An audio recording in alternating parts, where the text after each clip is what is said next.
ក្បែរកាយក្បែរចិត្តក្នុងនាមជាមិត្តរាប់ឆ្នាំមកហើយ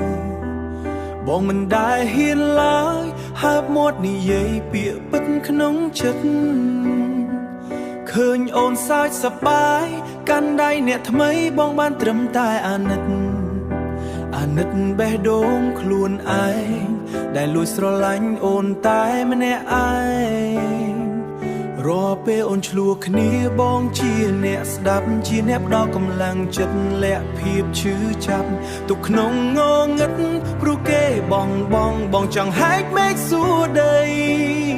ថាហេតុអ្វីគេមានសំណាងតែបែរជាធ្វើឲ្យអូនហូរទឹកភ្នែក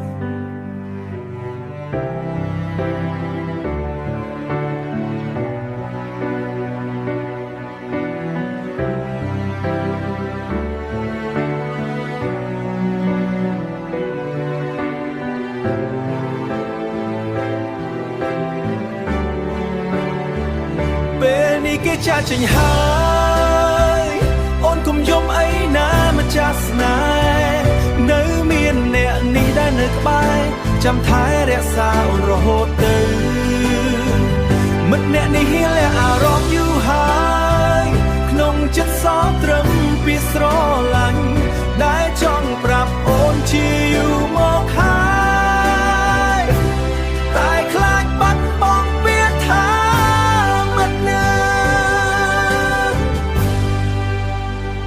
ឈប់យំទៅណាបើគេមិនស្រឡាញ់ក៏នៅមានបងម្នាក់ដែរពីមិត្តកាលក្មេងដែលអូនមិនដឹងអីសោះ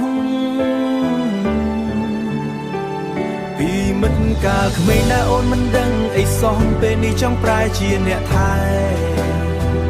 សូមឱកាសឲ្យបងបានបង្ហាញស្នេហ៍ពិតដែលបងធ្លាប់មានចំពោះអូនបងនឹង